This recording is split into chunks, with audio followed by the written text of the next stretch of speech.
The title of my talk is around job creation. And just bear with me, because I will get there.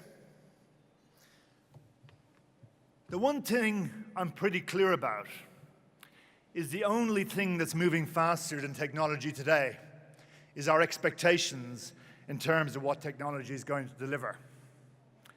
We want it faster, we want it more accurate, more personalized, and we move from the spectrum to thinking it's wonderful, to expecting it to be wonderful, to being disappointed in minutes and sometimes seconds. I love this quote by C.K. Lewis. It's amazing how the world owes us something that didn't exist 5 minutes ago. It's even worse when we're younger. I brought my 2-year-old, yeah, I started late, to a friend of mine's house the other day, and he looked aghast about the fact that their television was not touchscreen. He will never know money. He will never know a boarding pass. He'll never know a CD disc. He'll probably never know university, and he definitely will never know PowerPoint. And I just had to throw this quote in. The only thing a 3D printer can't do is come up with a reason for owning one. Put up your hands if you got a 3D printer.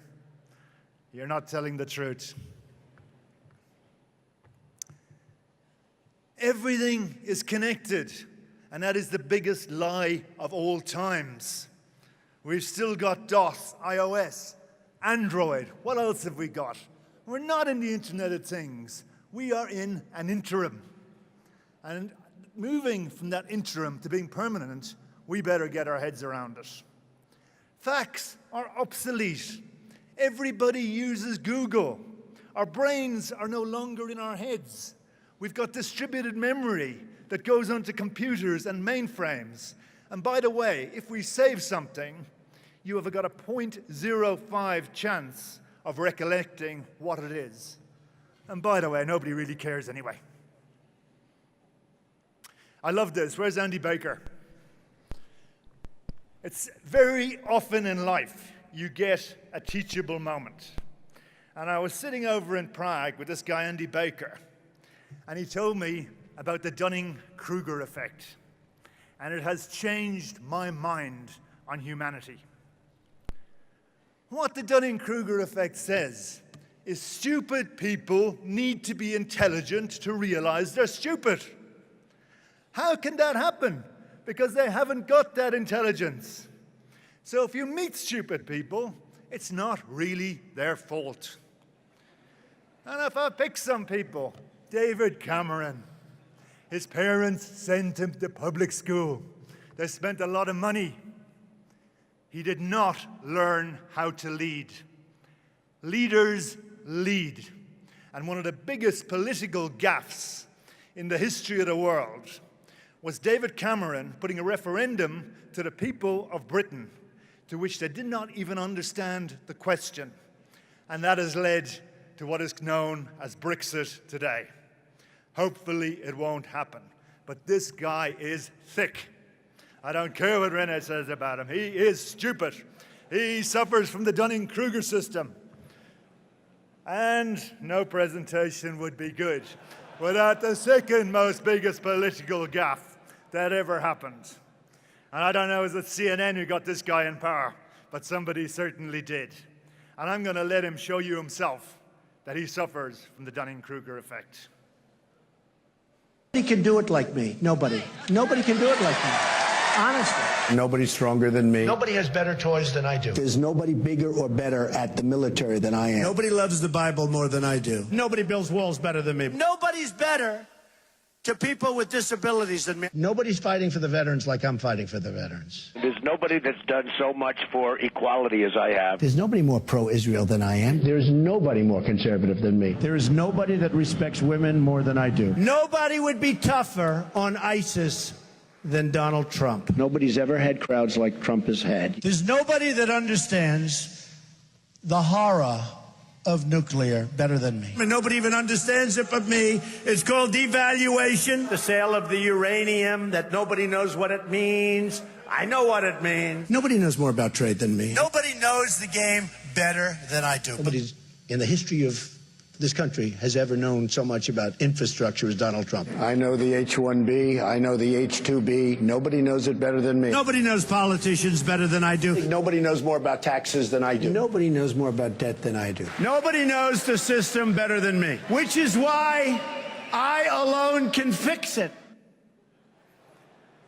And I can guarantee you most people in the room know it better than him. But I think, you know, this presentation's about job creation. I'll get there. The world is suffering. We are in grave danger of making the world suffer.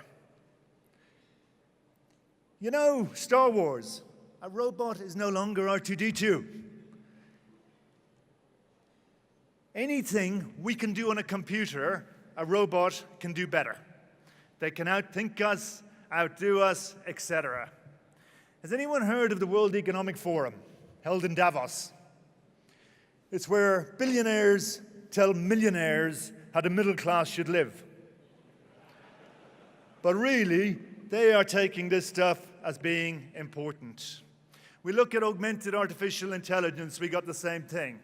They always said a computer hadn't got common sense. So what they do is put a person with the computer. But it is wiping out jobs across the world. We have got the next thing that is probably bigger than the internet. It's called blockchain. And we will be launching the EOH blockchain practice today. But it is scary. Accounting was developed in the 16th century to develop a debit and a credit. And by the way, it is what all industry is based on.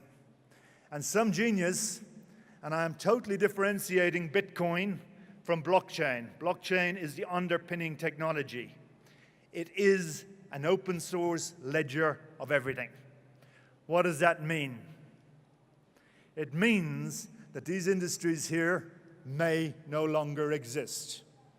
We can decide to use blockchain, robotics, and augmented reality to lose jobs and decimate humanity, which my little robot here is doing. He's shooting people. We can start thinking a little bit. Do we want to be afraid? The machines, capitalism is its own demise, nobody will have money, we'll need to move to socialism. What do? Kill the robots. I love this one. The robot looks pretty dead. The worry about this slide here is who's going to be kissing who in the morning when the person goes to work. In this case, that robot going to work to do his job. But we've got opportunities. The future is in our hands. We can use technology to be socially corrupt, or we can use it with a social conscience. And we live in Africa. And one of the biggest problems we have got in South Africa is the fact that we have got over 5 million of our young people unemployed. Now, I'm not going to use these slides because I told you all hate them.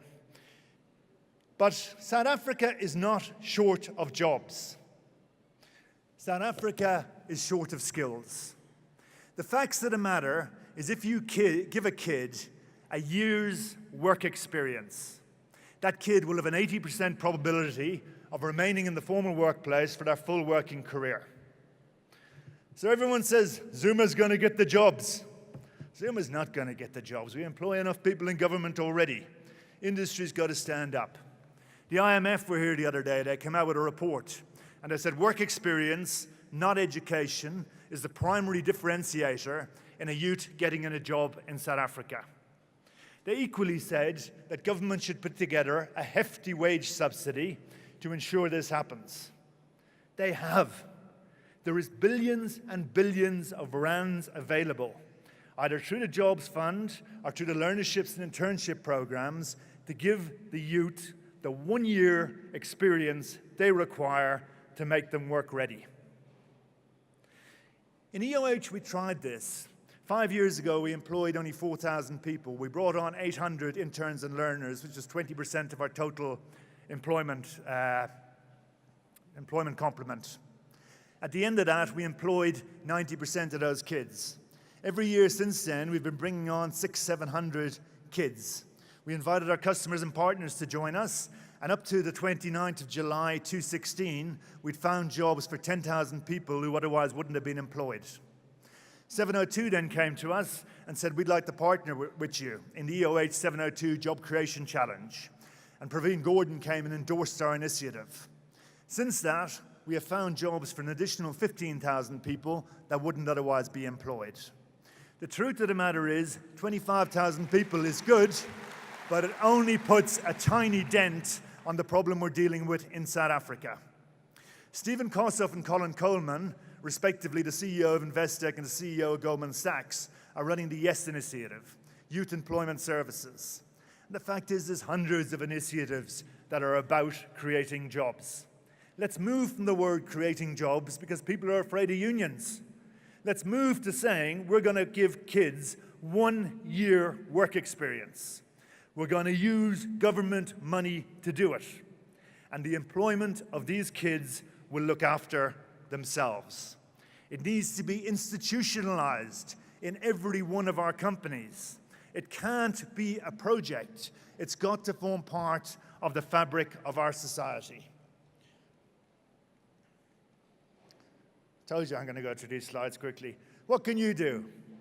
Generate them. Speak to either your HR directors, your CEO, whoever runs it. Bring the South African jobs back from India. I mean, we've got so many jobs, we outsource them to other countries. I mean, how crazy is that? Engage with the SMMEs and listen.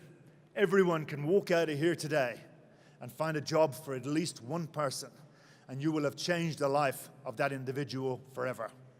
That's what I got to say. Thank you very much.